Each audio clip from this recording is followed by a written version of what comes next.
হযরত আলকামা রাদিয়াল্লাহু তাআলা আনহু মৃত্যুর শয্যায় সজ্জিত।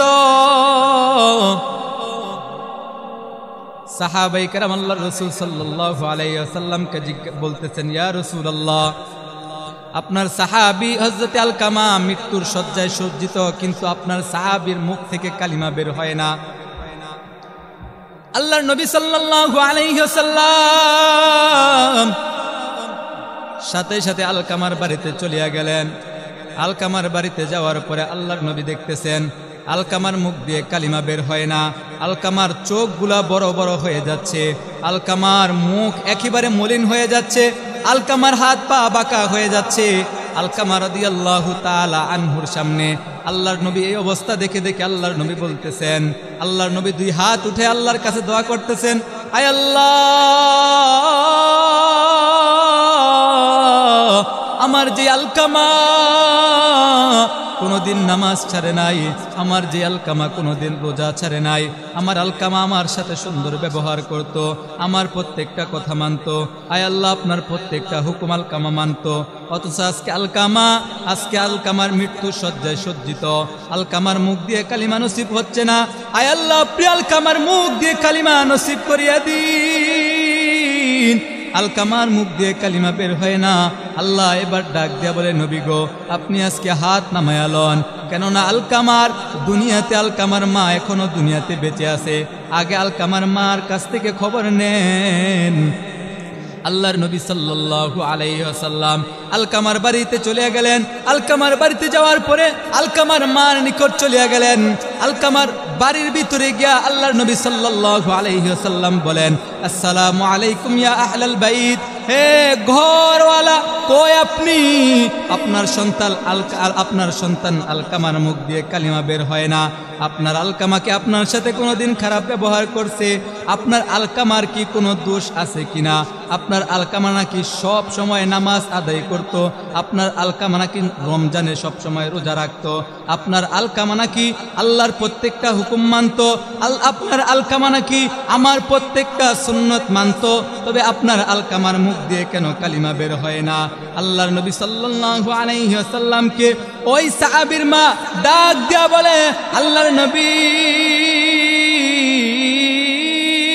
আলকামার মুখ দিয়ে কালিমা বের হয় না, কারণ আলকামা যখন তার কোনো পরামর্শ লাগতো, তার স্ত্রী থেকে শুধু পরামর্শ নিত, আমার কাছ থেকে কোনোদিন পরামর্শ নেই নাই, আমার কাছ থেকে কোনোদিন পরামর্শ নেওয়ারও চিন্তা ভাবনা করে নাই।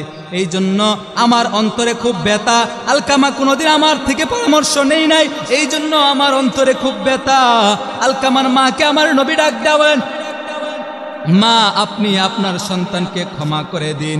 আলকামার মা ডাক দিয়া বলে, আল্লাহর রাসূল, যেই সন্তান আমাকে এত কষ্ট দিয়েছে ওই সন্তানকে আমি ক্ষমা করতে পারবো না। আল্লাহর নবী সাল্লাল্লাহু আলাইহি ওয়াসাল্লাম সাহাবায়ে কেরামকে ডাকিয়া বলেন, সাহাবীরা রে, যা লাকড়ি নিয়ে আয় এবং আগুন ধরাইয়া দে। সাহাবায়ে কেরাম নবীর কথা শুনিয়া লাকড়ি নিয়ে আসলেন, আগুনও ধরাইয়া দিলেন। সাহাবায়ে কেরাম যখন আগুন ধরাইয়া দিলেন, আল্লাহর নবী সাল্লাল্লাহু আলাইহি ওয়াসাল্লাম সাহাবায়ে কেরামকে বলেন, যা আলকামাকে এই আগুনটার ভিতরে দিয়া দে।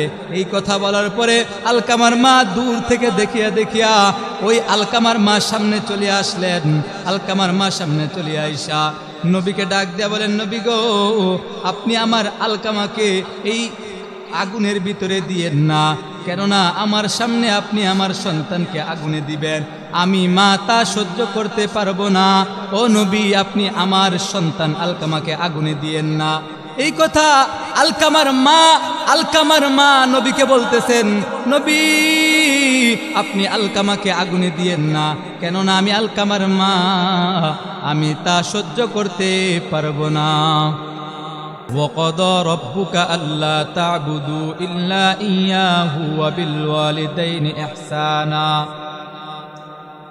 আল্লাহ তাআলা কোরআনের ভিতরে বলেন, وَقَضَى رَبُّكَ أَلَّا تَعْبُدُوا, ও দুনিয়ার মানুষ সকল, তোমরা তোমাদের রবের গোলামি করবে, তার গোলামি ছাড়া আর কারো কোনো গোলামি করা যাবে না। তারপরে আল্লাহ বলতেছেন ওয়াবিল ওয়ালিদাইনি ইহসানা। আল্লাহ বলতেছেন তারপরে তোমাদের মাতা পিতার সাথে সুন্দর ব্যবহার করবে। ইম্মা ইয়াবলুগান্না ইনদাকাল কিবারু আহাদুহুমা, আল্লাহ বলেন এই মাতা পিতার উভয়জনের কোনো একজন কিংবা যদি উভয়জন বার্ধক্যে চলে যায়, আও কিলাহুমা ফালা তাকুল লাহুমা উফ, তাদের উভয়জন যদি বার্ধক্যে চলে যায়, ফালা তাকুল লাহুমা উফ, তাদের কোনো আচরণে তোমরা উফ শব্দ বলো না। আল্লাহ বলতেছেন বান্দা তাদের কোনো আচরণে তোমরা উফ শব্দ বলো না। وَقَضَى رَبُّكَ أَلَّا تَعْبُدُوا إِلَّا إِيَّاهُ وَبِالْوَالِدَيْنِ إِحْسَانًا। আল্লাহ যে এই আয়াতের ভিতরে বলতেছেন ওয়াবিল ওয়ালিদাইনি ইহসানা, তাফসীরের কিতাবের ভিতরে ওয়াবিল ওয়ালিদাইনি ইহসানা এই শব্দটুকুর ব্যাপারে ইমাম কুরতুবী রাহমাতুল্লাহি আলাইহি বলেন আল্লাহ তাআলা মাতা পিতার সম্মান, মাতা পিতার সাথে ভালো ব্যবহার, এটা করার জন্য মানুষদের জন্য মাতা পিতার সাথে সুন্দর ব্যবহার করতে মানুষদের জন্য ফরজ করে দিয়েছেন। কেননা আল্লাহ তাআলা মানুষদেরকে এই মা বাবার সম্মান করার জন্য কেন ফরজ করলেন? আল্লাহ তাআলা বলেন ওয়াবিল ওয়ালিদাইনি ইহসানা ইম্মা ইয়াবলুগান্না ইনদাকাল কিবারু আহাদুহুমা আও কিলাহুমা ফালা তাকুল লাহুমা আহাদুহুমা, যদি কেউ তাদের উভয়জনের কেউ যদি বার্ধক্যে চলে যায়, আও কিলাহুমা ফালা তাকুল লাহুমা উফ, অথবা উভয়জনে যদি বার্ধক্যে চলে যায়, উফ, তাদের সাথে উফ শব্দটাও বলো না, তাদের আচরণে উফ শব্দটাও বলো না।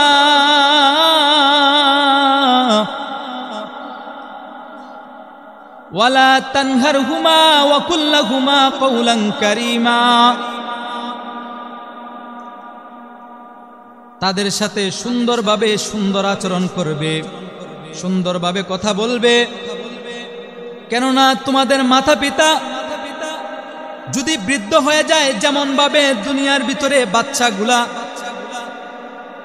কথা না বোঝার কারণে, তাদের জ্ঞান বুদ্ধি কম থাকার কারণে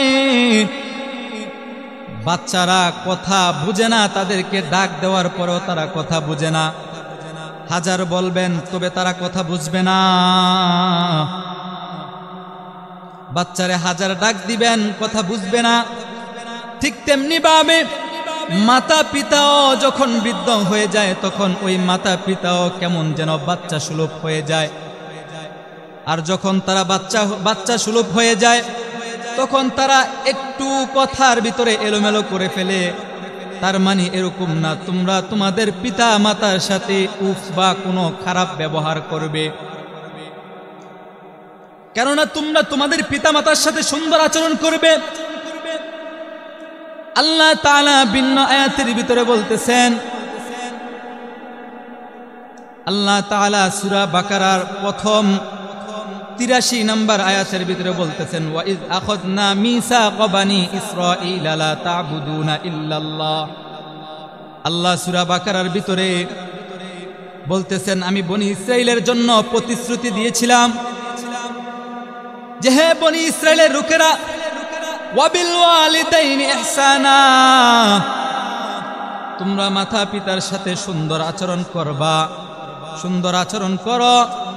আল্লাহ তাআলা বনি ইসরাঈলের বান্দাদেরকে আল্লাহ তাআলা মাতা পিতার সাথে সুন্দর আচরণ করার জন্য বলতেছে।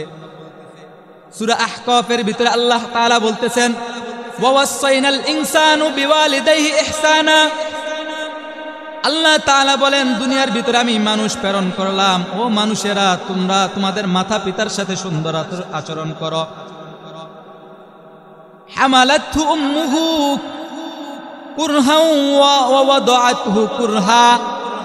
আল্লাহ তাআলা বলতেছেন, কেননা তোমাদের মা তোমাদেরকে যখন প্রসব, তোমাদের মা যখন তোমাদেরকে গর্ভধারণ করলো, তখন তোমাদের মা অনেক কষ্ট সহ্য করেছে। এবং যখন তোমাদের মা, তোমরা যখন তোমাদের মার যখন প্রসব বেদনা হয়েছিল, তখন তোমাদের মার অনেক কষ্ট হয়েছিল। আল্লাহ তাআলা সূরা লুকমানের ভিতরে বলতেছেন, ওয়াসাইনাল ইনসানু বিওয়ালিদাইহি হামালাতহু উম্মুহু ওয়াহনান আলা ওয়াহনিন। আল্লাহ বলতেছেন, বান্দা তোমরা তোমাদের সন্তান, বান্দা তোমরা তোমাদের মাতা পিতার সাথে সুন্দর আচরণ করো, কেননা তোমাদের মাতা পিতা, তোমাদের মা, কেননা তোমাদের মা তোমাদেরকে গর্ভধারণ করেছে, অনেক কষ্ট হয়েছে। আল্লাহ তাআলা এই আয়াত দ্বারা, এই এতগুলা আয়াতের ভিতরে আল্লাহ কি বুঝাইলেন? আল্লাহ তাআলা এই আয়াতগুলার ভিতরে বান্দাগুলাকে এটাই বুঝাইতে চাইলেন যে আল্লাহ তাআলার হকের পরে হলো মাতা পিতার হক। আল্লাহ তাআলার হকের পরে মাতা পিতার হক। আল্লাহ তাআলা এই কোরআনের আয়াতগুলার ভিতরে আল্লাহ তাআলা মাতা পিতার হক সম্বন্ধে আল্লাহ তাআলা গুরুত্ব বুঝাইলেন যে মাতা পিতার সম্মান আমাদেরকে করতেই হবে। আল্লাহর নবী সাল্লাল্লাহু আলাইহি ওয়াসাল্লাম হাদিসে পাকের ভিতরে বলতেছেন, আন আব্দুল্লাহ ইবনে মাসউদ রাদিয়াল্লাহু তাআলা আনহু قال سألت النبي صلى الله عليه وسلم أي العمل أحب إلى الله। আল্লাহর নবী সাল্লাল্লাহু আলাইহি ওয়াসাল্লাম আব্দুল্লাহ ইবনে মাসউদ রাদিয়াল্লাহু তাআলা আনহু থেকে বর্ণিত, আল্লাহর নবী সাল্লাল্লাহু আলাইহি ওয়াসাল্লামের নিকট এক ব্যক্তি আসলেন, আসিয়া বললেন, সাআলতুন নবী সাল্লাল্লাহু আলাইহি ওয়াসাল্লাম, এক ব্যক্তি আসলেন, আসিয়া বললেন, আহাব্বুল আমালি আইয়ুল আমালি আহাব্বু ইলাল্লাহ। হে আল্লাহর রাসূল, আপনার নিকট সবচাইতে প্রিয় আমল কোনটি? আল্লাহর রাসূল সাল্লাল্লাহু আলাইহি ওয়াসাল্লাম ফাকালা রাসূলুল্লাহ সাল্লাল্লাহু আলাইহি ওয়াসাল্লাম, আল্লাহর রাসূল সাল্লাল্লাহু আলাইহি ওয়াসাল্লাম বলতেছেন, আসসালাতু আলা ওয়াক্তিহা।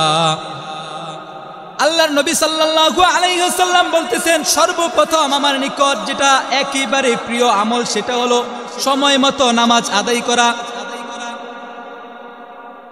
ক্বালা সুম্মা আইয়ুন, তখন ওই সাহাবী, ওই ব্যক্তি আবার বললেন, হে আল্লাহর রাসূল, আপনার নিকট তারপরে সবচাইতে প্রিয় আমল কোনটি? আল্লাহর নবী সাল্লাল্লাহু আলাইহি ওয়াসাল্লাম জবাবে তখন বললেন, ক্বালা বিররুল ওয়ালিদাইন। আল্লাহর নবী সাল্লাল্লাহু আলাইহি ওয়াসাল্লাম বলতেছেন, মাতা পিতার সেবা করা। দ্বিতীয় নম্বরে আল্লাহ তাআলা, আল্লাহর রাসূল সাল্লাল্লাহু আলাইহি ওয়াসাল্লাম বলেন, দ্বিতীয় নম্বরে হলো মাতা পিতার সেবা করা। ক্বালা সুম্মা আইয়ুন, তখন ওই সাহাবী আবার জিজ্ঞাসা করলেন, তারপরে কোন আমল? আল্লাহর নবী সাল্লাল্লাহু আলাইহি ওয়াসাল্লাম বলেন, আল জিহাদু ফি সাবিলিল্লাহ। আল্লাহর নবী সাল্লাল্লাহু আলাইহি ওয়াসাল্লাম বলতেছেন, তারপরে হলো আল্লাহর রাস্তায় জিহাদ করা। এই হাদিসগুলা দ্বারা বুঝতেছি আমরা যে আল্লাহর নবী সাল্লাল্লাহু আলাইহি ওয়াসাল্লাম এটাই বুঝাইতেছে, আল্লাহ এটাই বুঝাইতেছে যে মাতা পিতার সাথে সুন্দর আচরণ করা। মাতা পিতার সাথে যদি আমাদের ব্যবহার খারাপ হয়, আল্লাহর রাসূল সাল্লাল্লাহু আলাইহি ওয়াসাল্লামকে এক সাহাবী এসে জিজ্ঞাসা করে, ইয়া রাসূলুল্লাহ সাল্লাল্লাহু আলাইহি ওয়াসাল্লাম, আপনার নিকট আমি জিজ্ঞাসা করি, ইয়া রাসূলুল্লাহ, দুনিয়ার ভিতরে ওই ব্যক্তি আপনার নিকট কেমন, যেই ব্যক্তি নাকি তার মাতা পিতাকে অপমান করে, যেই ব্যক্তি নাকি তার মাতা পিতাকে কষ্ট দেয়। আল্লাহর নবী সাল্লাল্লাহু আলাইহি ওয়াসাল্লাম ওই সাহাবীকে বলতেছে, ও আমার সাহাবী, ওই ব্যক্তি আমার নিকট এমন যে ওই ব্যক্তি দুনিয়ার ভিতরে সবচাইতে নিকৃষ্ট মানুষের কাতারে পড়ে। আল্লাহর নবী সাল্লাল্লাহু আলাইহি ওয়াসাল্লাম হাদিস দ্বারা এটাই বুঝালেন যে দুনিয়ার ভিতরে যারা আল্লাহ তাআলার হুকুম, যে আল্লাহ তাআলার হুকুম হলো মাতা পিতার সাথে সুন্দর ব্যবহার করা, মাতা পিতার সাথে সুন্দর আচরণ করা, মাতা পিতাকে সম্মান করা, যারা এই সম্মানটুকু করে না, আল্লাহর রাসূল সাল্লাল্লাহু আলাইহি ওয়াসাল্লাম বলতেছেন যারা মাতা পিতাকে সম্মান করে না তারাই হলো দুনিয়ার ভিতরে সবচাইতে নিকৃষ্ট ব্যক্তি। এই জন্য মুসলমান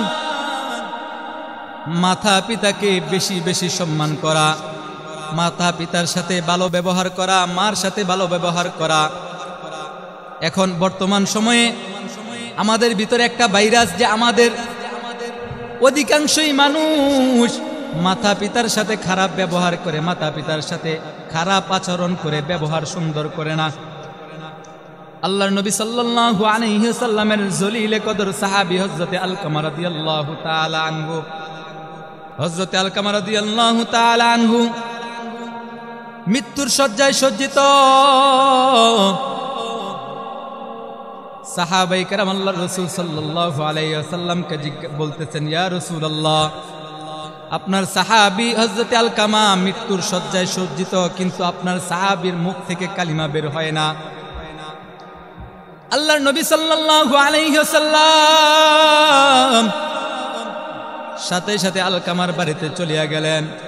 আলকামার বাড়িতে যাওয়ার পরে আল্লাহর নবী দেখতেছেন আলকামার মুখ দিয়ে কালিমা বের হয় না, আলকামার চোখগুলা বড় বড় হয়ে যাচ্ছে, আলকামার মুখ একেবারে মলিন হয়ে যাচ্ছে, আলকামার হাত পা বাঁকা হয়ে যাচ্ছে। আলকামা রাদিয়াল্লাহু তাআলা আনহুর সামনে আল্লাহর নবী এই অবস্থা দেখে আল্লাহর নবী বলতেছেন, আল্লাহর নবী দুই হাত উঠে আল্লাহর কাছে দোয়া করতেছেন, আয় আল্লাহ, আমার যে আলকামা কোনোদিন নামাজ ছাড়ে নাই, আমার যে আলকামা কোনোদিন রোজা ছাড়ে নাই, আমার আলকামা আমার সাথে সুন্দর ব্যবহার করত, আমার প্রত্যেকটা কথা মানত, আয় আল্লাহ আপনার প্রত্যেকটা হুকুম আলকামা মানত, অথচ আজকে আলকামার মৃত্যু শয্যায় সজ্জিত, আলকামার মুখ দিয়ে কালিমা নসিব হচ্ছে না, আয় আল্লাহ আপনি আলকামার মুখ দিয়ে কালিমা নসিব করিয়া দিন। আলকামার মুখ দিয়ে কালিমা বের হয় না। আল্লাহ এবার ডাক দিয়া বলে, নবী গো, আপনি আজকে হাত নামায়া লন, কেননা আলকামার মা এখনো দুনিয়াতে বেঁচে আছে, আগে আলকামার মার কাছ থেকে খবর নেন। আল্লাহর নবী সাল্লাল্লাহু আলাইহি ওয়াসাল্লাম আলকামার বাড়িতে চলে গেলেন। আলকামার বাড়িতে যাওয়ার পরে আলকামার মার নিকট চলে গেলেন। আলকামার বাড়ির ভিতরে গিয়া আল্লাহর নবী সাল্লাল্লাহু আলাইহি ওয়াসাল্লাম বলেন, আসসালামু আলাইকুম ইয়া আহলাল বাইত, হে ঘরওয়ালা, কই আপনি? আপনার সন্তান আলকামার মুখ দিয়ে কালিমা বের হয় না, আপনার আলকামাকে আপনার সাথে কোনোদিন খারাপ ব্যবহার করছে, আপনার আলকামার কি কোনো দোষ আছে কিনা? আপনার আলকামা নাকি সব সময় নামাজ আদায় করত, আপনার আলকামা নাকি রমজানে সব সময় রোজা রাখত, আপনার আলকামা নাকি আল্লাহর প্রত্যেকটা হুকুম মানত, আপনার আলকামা নাকি আমার প্রত্যেকটা সুন্নত মানত, তবে আপনার আলকামার মুখ দিয়ে কেন কালিমা বের হয় না? আল্লাহর নবী সাল্লাল্লাহু আলাইহি ওয়াসাল্লামকে ওই সাহাবীর মা ডাক দিয়া বলে, আল্লাহর নবী, আলকামার মুখ দিয়ে কালিমা বের হয় না, কারণ আলকামা যখন তার কোনো পরামর্শ লাগতো, তার স্ত্রী থেকে শুধু পরামর্শ নিত, আমার কাছ থেকে কোনোদিন পরামর্শ নেই নাই, আমার কাছ থেকে কোনোদিন পরামর্শ নেওয়ারও চিন্তা ভাবনা করে নাই। এই জন্য আমার অন্তরে খুব ব্যথা, আলকামা কোনোদিন আমার থেকে পরামর্শ নেই নাই, এই জন্য আমার অন্তরে খুব ব্যথা। আলকামার মাকে আমার নবী ডাক দেওয়া বলেন, মা আপনি আপনার সন্তানকে ক্ষমা করে দিন। আলকামার মা ডাক দিয়া বলে, হে আল্লাহর রাসূল, যেই সন্তান আমাকে এত কষ্ট দিয়েছে ওই সন্তানকে আমি ক্ষমা করতে পারবো না। আল্লাহর নবী সাল্লাল্লাহু আলাইহি ওয়াসাল্লাম সাহাবায়ে কেরামকে ডাকিয়া বলেন, সাহাবীরা রে যা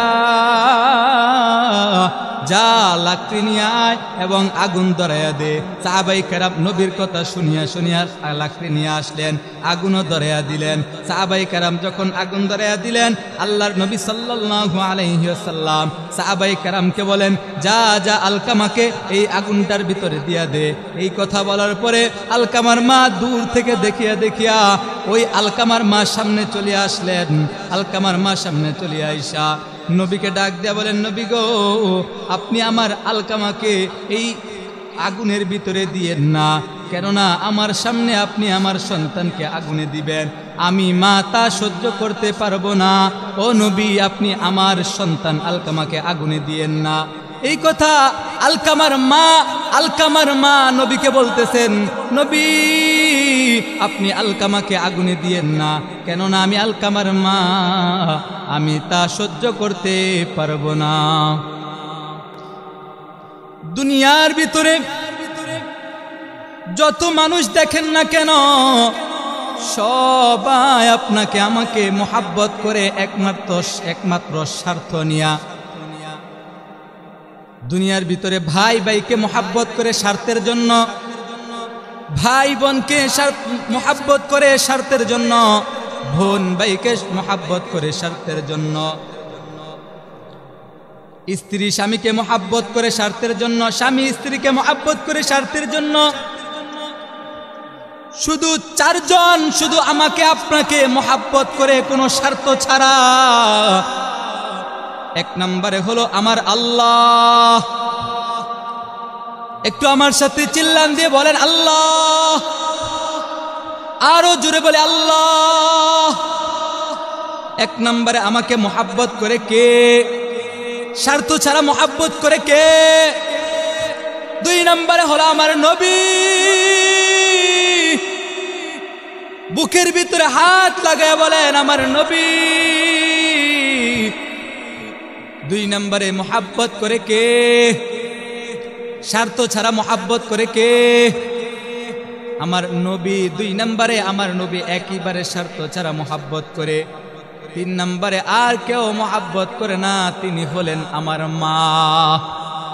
কে মোহাব্বত করে তিন নম্বরে? আরো জোরে বলেন কে? আমার মা আমাকে তিন নম্বরে মোহাব্বত করে স্বার্থ ছাড়া। চার নম্বরে মোহাব্বত করে একেবারে স্বার্থ ছাড়া আমার বাবা।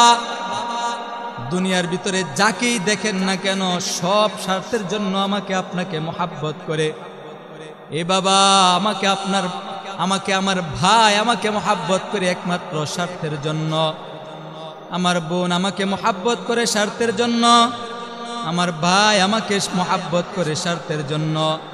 আমার নেতা জনগণকে মোহাব্বত করে স্বার্থের জন্য। আমার স্ত্রী আমাকে মোহাব্বত করে স্বার্থের জন্য। স্ত্রী স্বামীকে মোহাব্বত করে স্বার্থের জন্য। শুধু একমাত্র স্বার্থ ছাড়া চারজন ব্যক্তি মোহাব্বত করে। এক নম্বরে আবার বলেন কি? দুই নম্বরে হলেন কে?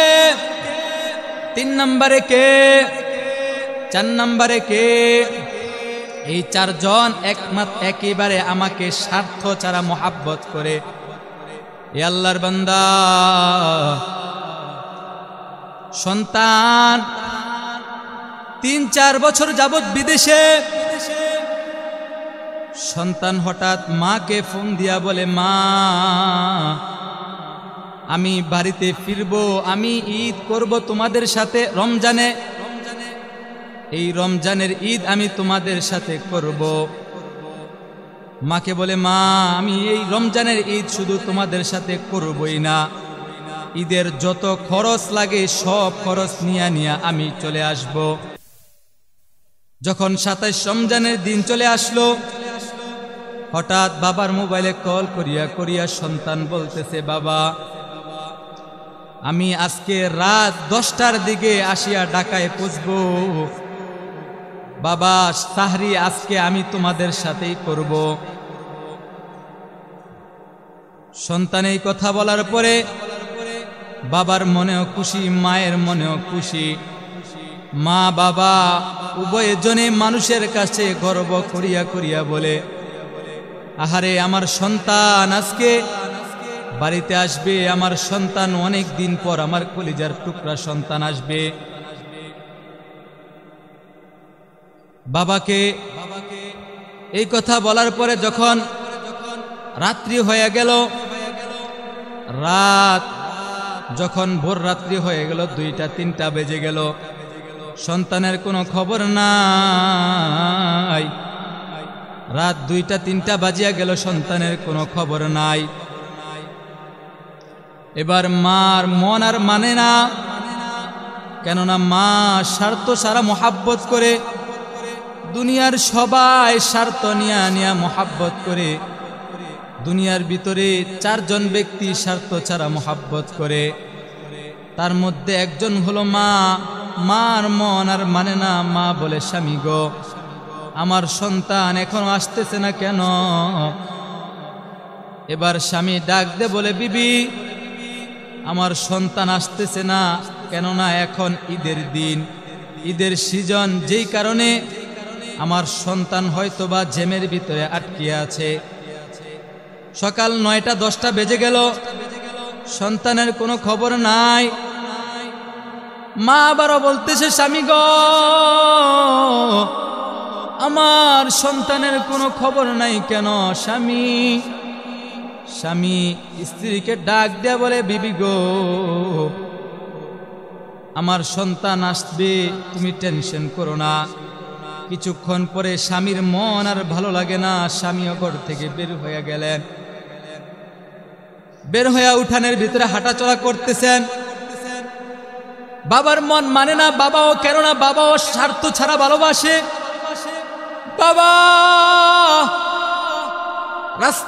বাবা উঠানের ভিতরে হাঁটতেছেন আর টেনশন করতেছেন, আমার সন্তান এখনো আসে না।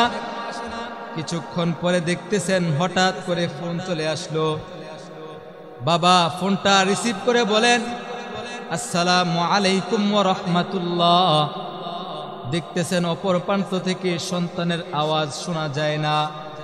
সন্তানের বদৌলতে আরেকজন কথা বলতেছে। বাবা এবার জিজ্ঞাসা করে, বাবা তুমি কে? আমার সন্তানের ফোন ঠিক আছে, কিন্তু আমার সন্তানের আওয়াজ কেন শোনা যায় না? বাবা এই কথা বলার পরে ওই ব্যক্তি ডাক দেয়া বলে, বাজান,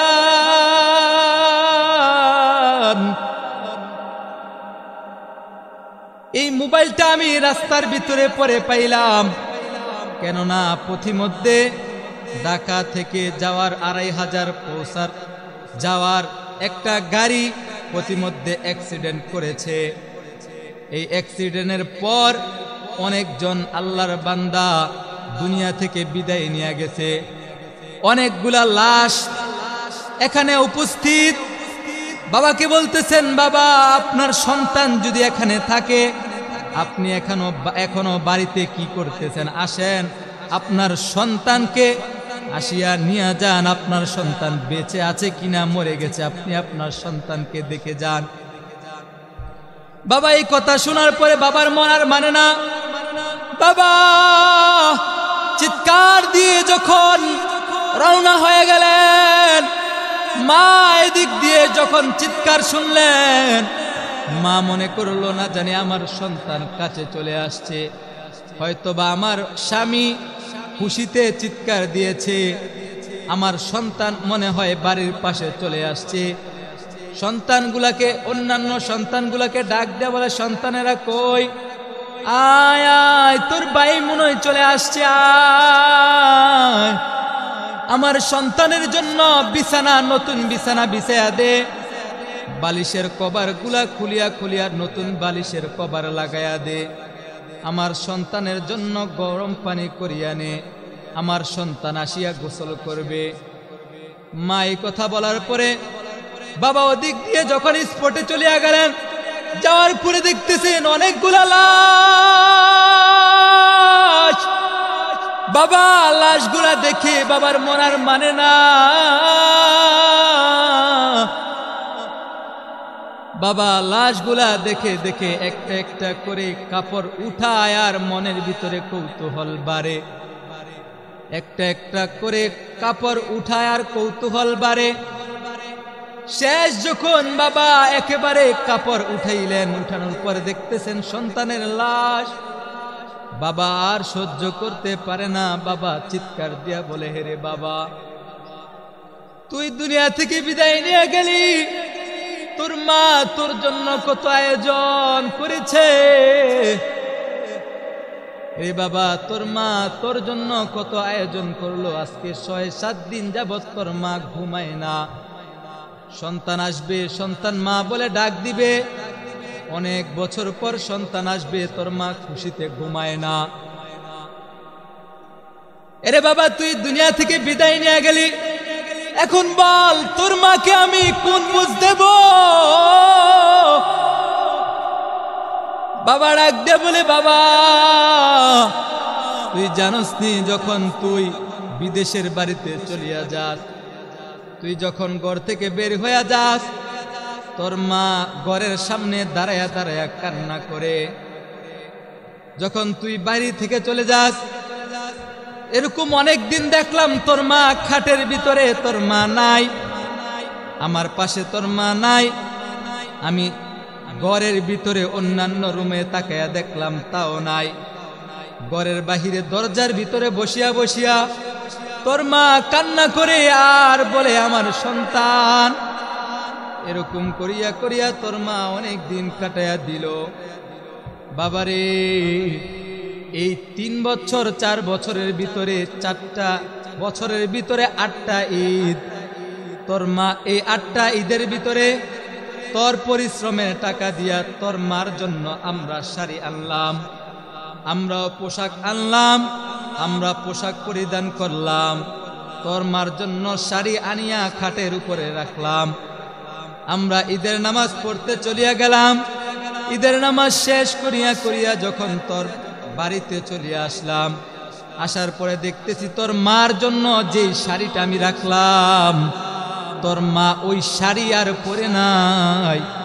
এবার আমি তোর মাকে খোঁজার জন্য অপর রুমে গেলাম, ওই রুমেও তোর মা নাই। অন্য রুমে গেলাম, ওই রুমেও তোর মা নাই। একেবারে পাকের রুমে গিয়া দেখি তোর মা পাকের রুমের ভিতরে বসিয়া বসিয়া দুধ জাল দিতেছে। এদিক দিয়া দুধ উতলায়া পড়ে যাচ্ছে, তোর মার কোনো খবর নাই। আমি এদিকে তোর মার দিকে তাকাইলাম, তাকায়া দেখি তোর মা বিনয়া বিনয়া কান্না করে। আমি তোর মাকে ডাক দিয়া বললাম, স্ত্রী গো, এই ঈদের দিন কেন কান্না করো? তোর মা আমাকে ডাক দিয়া বলে, স্বামী গো, ও স্বামী, যখন আপনি ঈদের ভিতরে আপনার সন্তানগুলা নিয়ে চলিয়া যান, তখন আমি তাকায়া দেখলাম আমার প্রথম সন্তানও আছে, দ্বিতীয় সন্তানও আছে। এবার তাকায়া দেখলাম আমার একটা কলিজার মানিক নাই। স্বামী, আমার মন আর মানে না। তখন আমি গিয়া গিয়া আমার সন্তানকে ফোন করে দিলাম।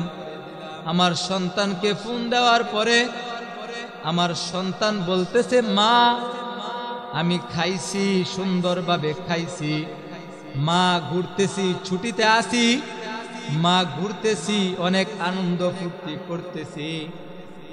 স্বামী গো, আমি জিজ্ঞাসা করলাম, আমি আমার সন্তানকে বললাম, সন্তান তুই আমাকে পেটে ধরিস নাই, আমি তোকে পেটে ধরছি, কেননা আমি তোর পাশে হাতুড়ার বাড়ি শুনতেছি।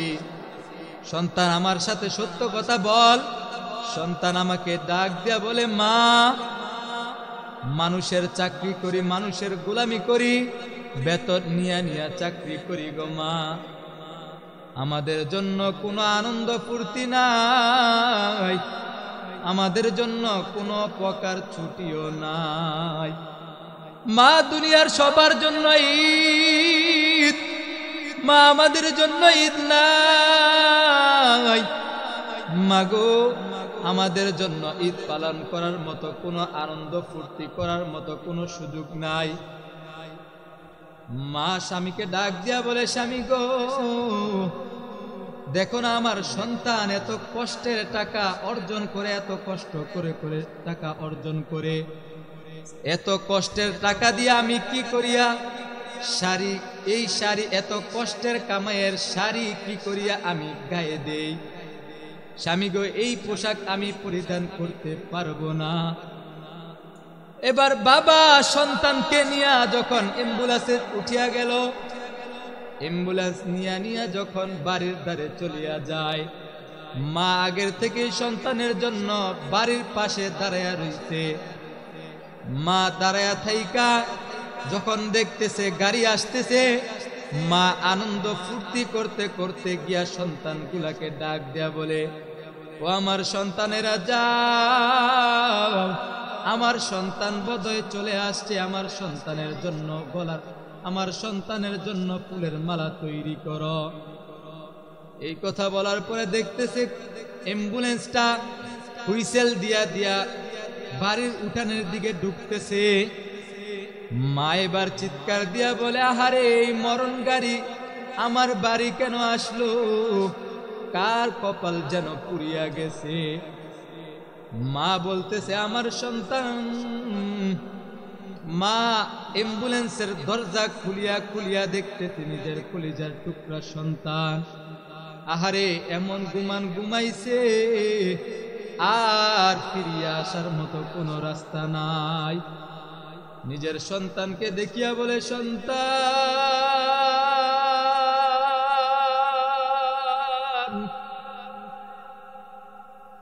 তোর বিছানা এটা না, তোর বিছানা আমি ঘরের ভিতরে নতুন বিছানা করলাম। ও সন্তান, কেন তুই আমাকে ছাড়িয়া চলিয়া গেলি? তোর জন্য গরম পানি করছি, এই গরম পানি জানি তোর জন্য একেবারে শেষ গোসলের পানি হইয়া যায়। এটা আমি মা বুঝি নাই। ওই ভাইয়ের বোন ডাক দেয়া বলে, ভাইয়া তোমার জন্য গলার মালা বানাইছি, ফুল দিয়া গলার মালা বানাইছি। ও ভাইয়া তুমি কি গলার মালা পরবা না? আহারে ভাইয়া, ভাই কাঁদে, বোন কান্দে, মাও কান্দে, এরকম অনেকেই কান্দে, তারপরেও আর ফিরার মতো কোনো রাস্তা নাই। আহারে মার মন মানে না। মা এমন ভাবে চিৎকার করা শুরু করলো, আহারে মার চিৎকার কেউ থামাইতে পারে না। ওই মার চিৎকার করতে করতে মা একেবারে বেহুশ হয়ে গেল। আহারে মা নিঃস্বার্থভাবে ভালোবাসে, এই জন্য মা সহ্য করতে পারে নাই।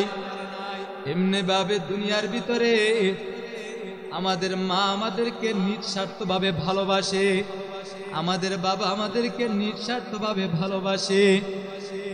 বাজান পায়ে হাত রেখা বলি, কোনদিন মার সাথে খারাপ ব্যবহার করো না, মার সাথে ধমক দিয়া কথা বলো না, বাবার সাথে খারাপ ব্যবহার করো না, বাবার সাথে ধমক দিয়া কথা বলো না।